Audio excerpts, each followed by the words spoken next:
1993 റിലീസായിട്ടുള്ള butterflies എന്ന് പറയുന്ന cinema, നമ്മുടെ ലാലേട്ടൻ തകർത്ത് അഭിനയിച്ച ഒരു സിനിമ. പ്രിൻസ് എന്ന് പറയുന്ന ക്യാരക്ടർ.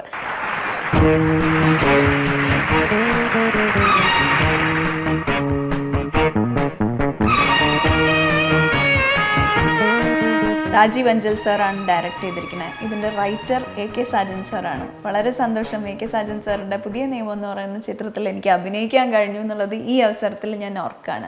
ഇതിലൊരു പ്രധാനപ്പെട്ട ക്യാരക്ടർ ചെയ്തിരിക്കുന്നത് നമ്മുടെ ആക്ടറായിട്ടുള്ള നന്ദു ചേട്ടനാണ്. പവി എന്ന് പറയുന്ന ഒരു ക്യാരക്ടർ. അദ്ദേഹത്തിന് ഈ സിനിമയുടെ കുറേ ഓർമ്മകൾ ഷെയർ ചെയ്യാനുണ്ട്. അദ്ദേഹം എന്താ പറയണതെന്ന് നമുക്ക് കേൾക്കാം. പ്രിയൻചേട്ടൻ സംവിധാനം ചെയ്യുന്ന ഒരു ഹിന്ദി സിനിമയുടെ ഷൂട്ടിങ്ങിന് വേണ്ടി ഒരു 5-6 ഹിന്ദി സിനിമയിൽ ചെറിയ ചെറിയ വേഷങ്ങൾ എഴുതിയിട്ടുണ്ട്. അപ്പം അതിലൊരെണ്ണത്തിൻ്റെ ഷൂട്ടിങ്ങിന് വേണ്ടി ചെന്നൈയിൽ പോയി ആദ്യമായിട്ട് മീശ കംപ്ലീറ്റ് ഷേവ് ചെയ്തു. ഞാൻ അതുവരെ മീശ ഷേവ് ചെയ്തിട്ടില്ലായിരുന്നു. അപ്പോൾ മീശയൊക്കെ ഷേവ് ചെയ്തിട്ട് അതിൻ്റെ ഷൂട്ടിങ് നടന്നുകൊണ്ടിരിക്കുകയാണ്. മുരുകാല സ്റ്റുഡിയോ നടന്നുകൊണ്ടിരിക്കുമ്പോഴാണ് അവിടെ പ്രിയഞ്ചേട്ടൻ പറഞ്ഞു ഇങ്ങനെ നെക്സ്റ്റ് ഡേ, അതിൻ്റെ അടുത്ത ദിവസം മുരുകാലയുടെ തൊട്ടടുത്ത് തന്നെ കോതണ്ടമാണി എന്ന് പറഞ്ഞ സ്റ്റുഡിയോയിൽ വെച്ചിട്ട് ഈ ബട്ടർഫ്ലൈസിൻ്റെ പൂജയാണ്. അപ്പം അവിടെ രാവിലെ പോകണമെന്ന് പറഞ്ഞു. അപ്പോൾ ഞാൻ പറഞ്ഞു ഞാനും വരണു, എന്നെ വിളിച്ചിട്ടുണ്ട്, ഞാനും വരുന്നുണ്ടെന്ന് തോന്നുന്നു. അങ്ങനെ അവിടെ നിന്ന് കുറച്ച് പേരുണ്ടായിരുന്നു. എല്ലാവരും കൂടെ രാവിലെ ഈ പൂജയ്ക്ക് അവിടെ ചെന്നപ്പോൾ സുരേഷ് ഏട്ടനും രാജീവ് അഞ്ചലും അദ്ദേഹം രണ്ടുപേരും അവിടെ ഫ്രണ്ട് നിൽപ്പുണ്ടായിരുന്നു. അവർ എന്നെ കണ്ട ഉടനെ തന്നെ ഇയാൾക്ക് ഭയങ്കര മാറ്റമാണല്ലോ. ഞാൻ പറഞ്ഞു അത് ഹിന്ദി പടത്തിന് വേണ്ടി മീശ എടുത്താണ്. അപ്പം രാജീവ് ഏട്ടൻ പറഞ്ഞു നമ്മുടെ പവി നന്ദു തന്നെയല്ലേ എന്ന് സുരേഷ് ഏട്ടൻ ചോദിച്ചു. രാജീവിന് ഓക്കെ ആണെങ്കിൽ എനിക്ക് ഓക്കെ എന്ന് പറഞ്ഞു. അങ്ങനെയാണ് ആ പവിത്രൻ എന്ന് പറഞ്ഞ കഥാപാത്രം എനിക്ക് കിട്ടുന്നത്. ബാംഗ്ലൂരായിരുന്നു, ഫുൾ ഷൂട്ടിങ് ബാംഗ്ലൂരായിരുന്നു.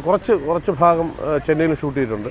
അത് അത്രയും രസകരമായി എന്താ പറയുന്നത്, ഒരു എൻജോയ് ചെയ്ത ഒരു ഷൂട്ടിംഗ് അനുഭവം വേറെ ഉണ്ടായിട്ടുണ്ടോ എന്ന് ചോദിച്ചു കഴിഞ്ഞാൽ സംശയമാണ് പറയാൻ.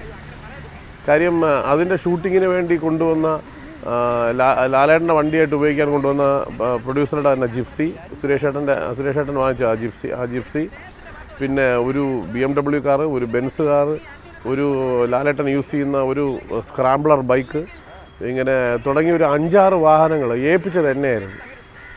അപ്പോൾ മിക്ക ദിവസങ്ങളിലും ഷൂട്ടിങ് കഴിഞ്ഞ് വന്നു കഴിഞ്ഞാൽ നമ്മൾ താമസിക്കുന്നിടത്തുനിന്ന് ഞാൻ ഇതിൽ ഏതെങ്കിലും ഒരു വണ്ടി എടുത്തിട്ട് നേരെ ബ്രിഗേഡ് റോഡിൽ വരും.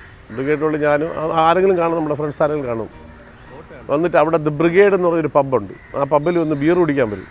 അവിടെ ഈ മറ്റേ ഡ്രോട്ട് ബിയർ അവിടെ ഇഷ്ടമുള്ളത്, അതുകൊണ്ട് അവിടെ ബിയർ കുടിക്കാൻ പറ്റും.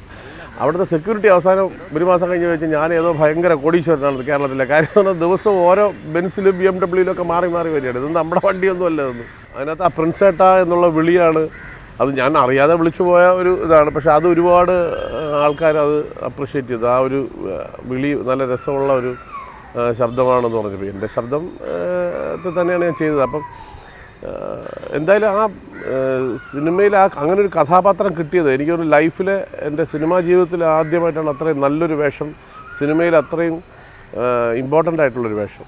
അതാണ് എനിക്ക് കിട്ടിയത്. പക്ഷെ അന്ന് അതിനുള്ളൊരു പബ്ലിസിറ്റി ഒന്നും ഉണ്ടായില്ല. ഒരുപക്ഷെ അന്ന് പബ്ലിസിറ്റി ഉണ്ടാവുകയോ അല്ലെങ്കിൽ അന്ന് ഇന്നത്തെ പോലെ ഒരുപാട് സിനിമകളും ഒരുപാട് യങ്സ്റ്റേഴ്സിനുള്ള പോസിബിലിറ്റിയൊക്കെ ഉണ്ടായിരുന്ന വെച്ചാൽ ഒരുപക്ഷെ അന്നേ ഞാൻ രക്ഷപ്പെട്ട് പോയേനെ. പക്ഷേ അന്ന് ആ സിനിമയോടുകൂടി പിന്നെ വീണ്ടും ഞാൻ എന്താ പറയുക സ്ക്വയർ വണ്ണിലേക്ക് വന്നു.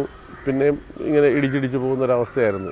അണ്ടിൽ സ്പിരിറ്റ് 10-33 വർഷമായി സിനിമയിൽ വന്നിട്ട്. ഇത്രയും കാലത്തിനിടയിൽ ഏറ്റവും രസകരമായ ഒരു സിനിമ ഏതെന്ന് പെട്ടെന്ന് ചോദിച്ചാൽ എടുത്തു പറയാൻ ബട്ടർഫ്ലൈസാണ്. ഒരുപാട് സിനിമകൾ വളരെ നല്ല ലൊക്കേഷൻ അനുഭവങ്ങളുണ്ടെങ്കിലും ആദ്യം എടുത്തു പറയുന്നത് ബട്ടർഫ്ലൈസ് ആയിരിക്കും.